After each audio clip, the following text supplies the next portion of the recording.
140km, 150km 정도는 밟고 다녔거든요.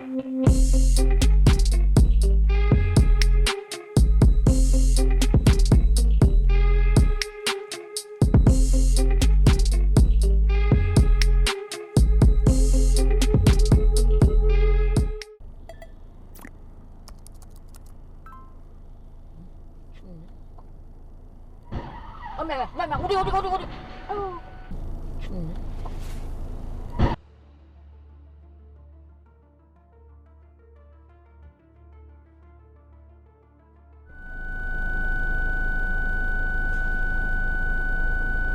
그 사람은 신호가 바뀐 거 보고 바로 정차하는 거 없이 바로 출발했으니까 일찍 출발이라고 할 수는 없어요. 이 트럭 같은 경우는 신호가 바뀌고 한 2초, 3초 정도 있다가 적색불에 통과를 하더라고요.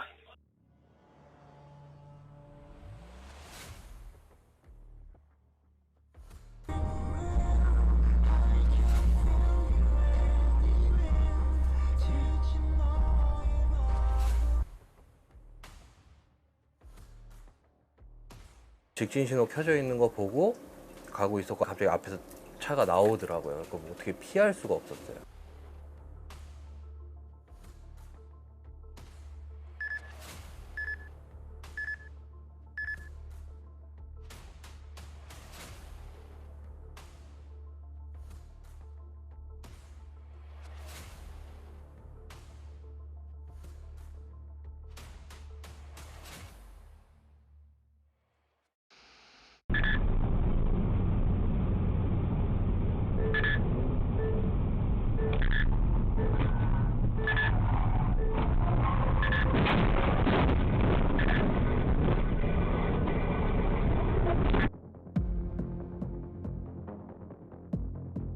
출근길에 좀 늦어서 좀 가속을 하다가 저 앞에 이제 차가 보이더라고요. 그래서 2차선으로 차로 변경을 하고 수월해서 가려고 그러는데 바로 앞에서 차가 이제 깜빡이 없이 바로 들어오더라고요. 브레이크 밟아가지고는 안 될 것 같아서 일단 핸들을 급하게 틀었는데 그 차량 제어를 못 해가지고 가드레일을 박은 거거든요. 낮이어서 터널 안이 안 보였거든요. 딱 들어가는 순간 화물차가 이제 차선 변경하는 게 보이더라고요. 그때는 이미 늦었었어요.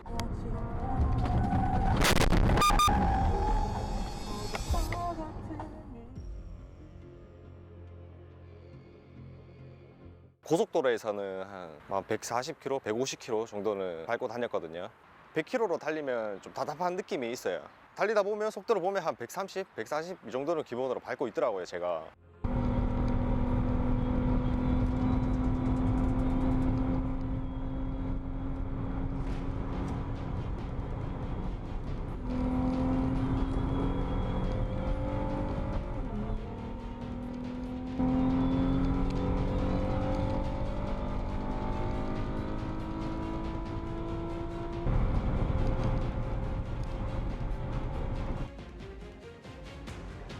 동호회인데.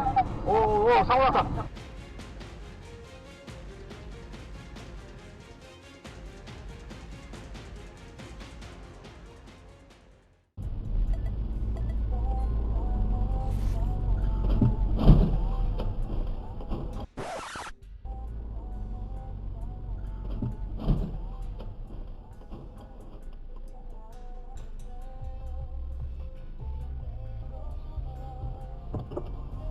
별로 빠져나간 길이 있어요.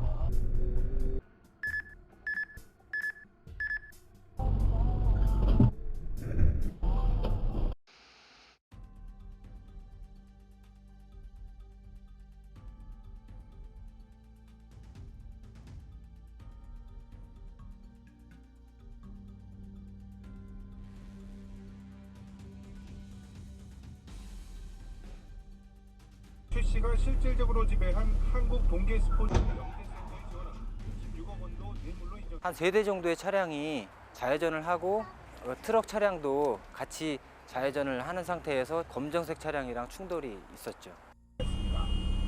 오늘 재판에서 이 부회장의 뇌물공여 혐의가 유죄로 인정됨에 따라 박 전 대통령의 재판도 영향을 받을 걸로 보입니다.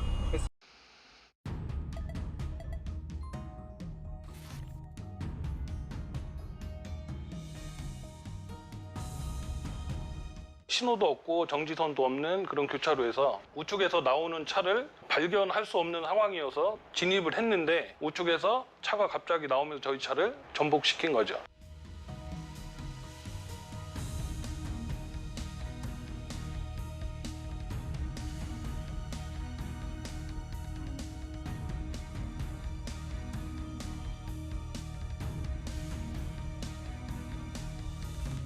차가 전복된 상태에서 저희가 가해자인지는 저는 몰랐어요. 근데 이제 경찰서에서 하루 지나고 나서 저희가 이제 우측차로 우선이라는 뭐 교통법이 있다고 하더라고요. 그래가지고 저희 차를 전복시킨 차가 우선 대상이라고 하더라고요. 그거를 저희가 잘못했다고 가해자라고 본다는 게 저는 억울했죠.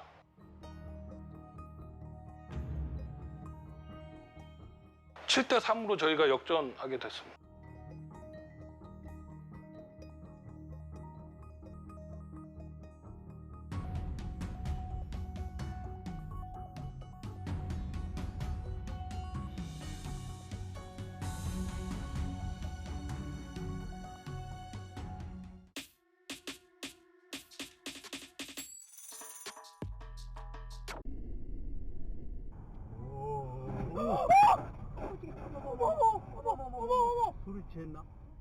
정차되어 있는 상태였고 뒤에서 뭐가 좀 빨리 온다는 느낌이 들었고요.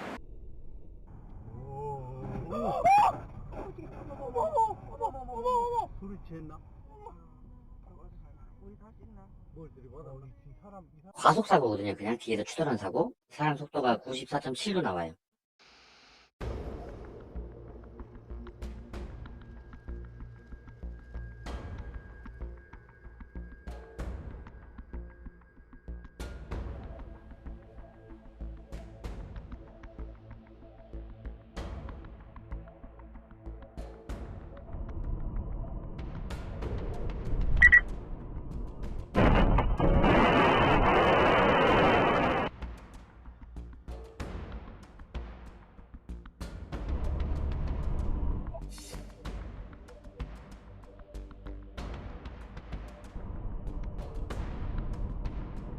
깜빡이 들어오는 거 보기는 봤는데 그래 들어올 줄은 몰랐죠. 앞에 차가 가다가 손님을 내려있게 이 차가 갈 데가 없어서 내한테 들어왔다 이 가더라고.